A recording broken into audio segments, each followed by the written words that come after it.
What you are looking at right now is arguably history's most horrifying day to be alive. What I am about to show you in this video is not normal. Because 100,000 years ago, when winter froze the world and the animals vanished, the ultimate apex predator didn't look for tracks in the snow. They looked at each other. Welcome to the darkest chapter of human survival.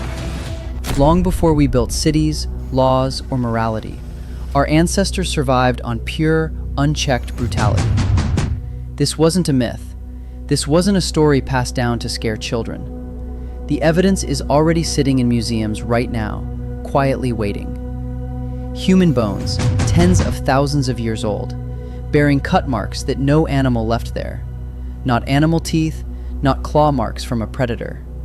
Stone tools, deliberate, careful, repeated incisions made by human hands on human remains.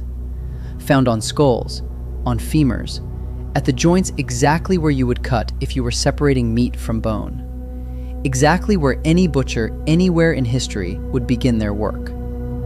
Marks that tell the same story, no matter which continent they're found on, no matter which era of prehistory they date from.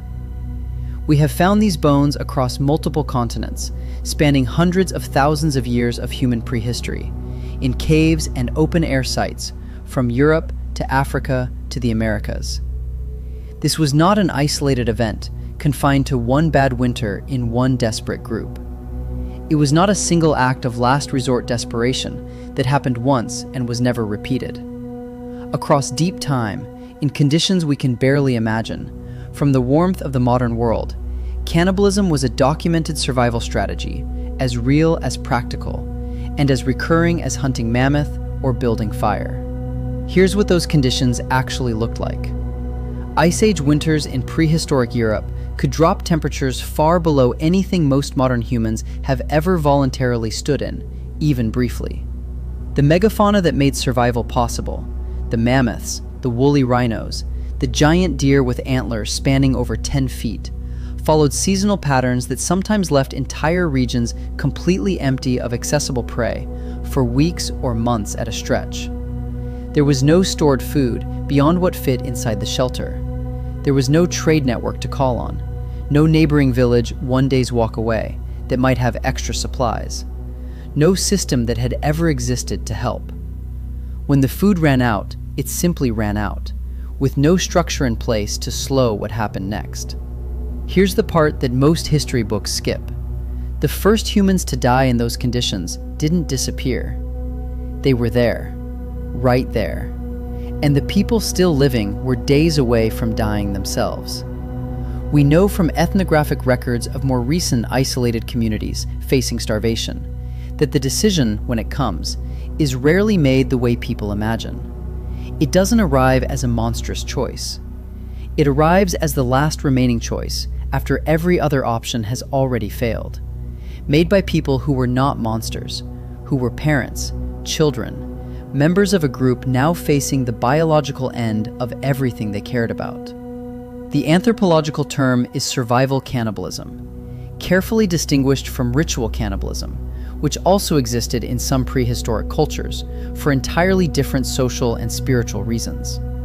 Survival cannibalism is documented in historical events far more recent than anything prehistoric. The 1972 Andes plane crash, where survivors spent 72 days on a frozen mountain. The Donner Party of 1846-47, stranded for months in California's Sierra Nevada. The sieges of numerous medieval cities, where starvation drove populations past every boundary they previously believed they held.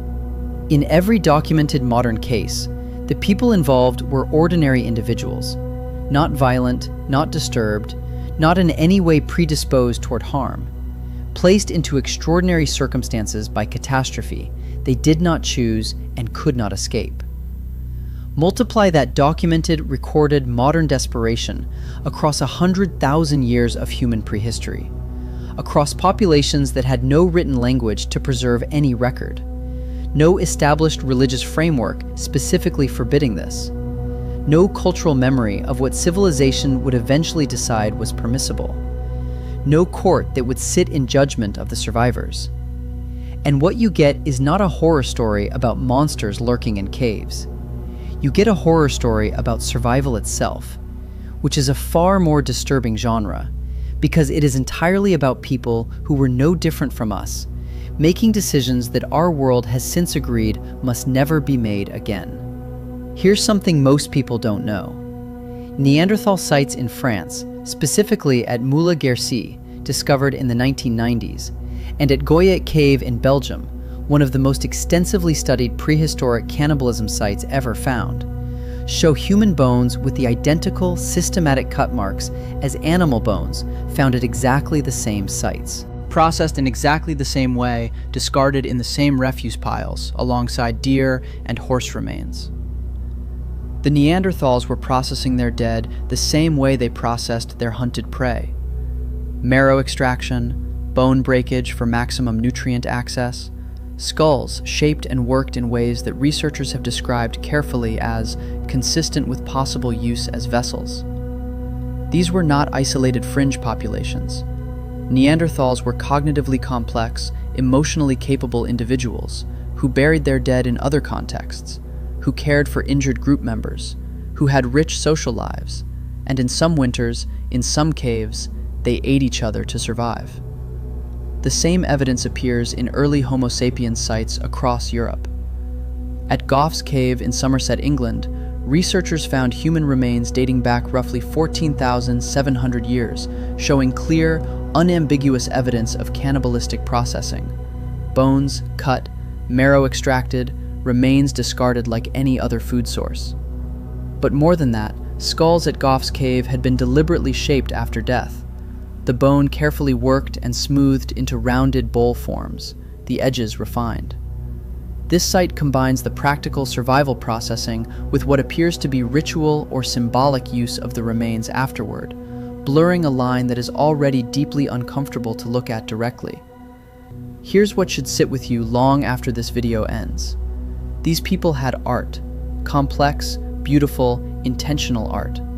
The same humans who left painted caves at Lascaux and Altamira, who carved Venus figurines with careful attention to form and detail, who made music on bone flutes, who sewed clothing sophisticated enough to survive Arctic winters that would kill an unprotected modern person in hours. They also, in the worst moments the Ice Age could produce, turned to each other as a food source. Not because they were primitive, not because they lacked some essential moral capacity we were later born with, but because the biology of survival is older than morality, older than civilization, older than the decision to call some things human and some things not. The most disturbing part of the archaeological record isn't the cut marks themselves, as hard as those are to look at without flinching. It's the evidence of normalcy surrounding them, regular camp activity continuing around the processed remains exactly as it would around any other food preparation, tools being made nearby, other animals being hunted and butchered the same day, life going on in the particular relentless way that life goes on when stopping is not an option. That is the day this video opened with. Not a battle that can be explained by aggression, not a plague that arrived from outside, not a natural disaster that swept through without warning. A winter, a cave, a group of people who had already lost too many members to survive the next season, a shrinking circle of the living surrounded by the cold, making decisions that every surviving civilization has since agreed to remove from the range of acceptable human choices, precisely because they were, for an enormous stretch of human history, too real and too human to be comfortable acknowledging. We built morality partly to protect us from what we are capable of when morality doesn't exist yet, when there is no law and no consequence and no morning after in which anyone who survived will be asked to explain themselves. The bones are still there in the caves and the museums, quiet, marked, waiting. They don't care what we decided to become in the centuries since. They only remember what we were and what we remained capable of right up until the moment civilization agreed to look away.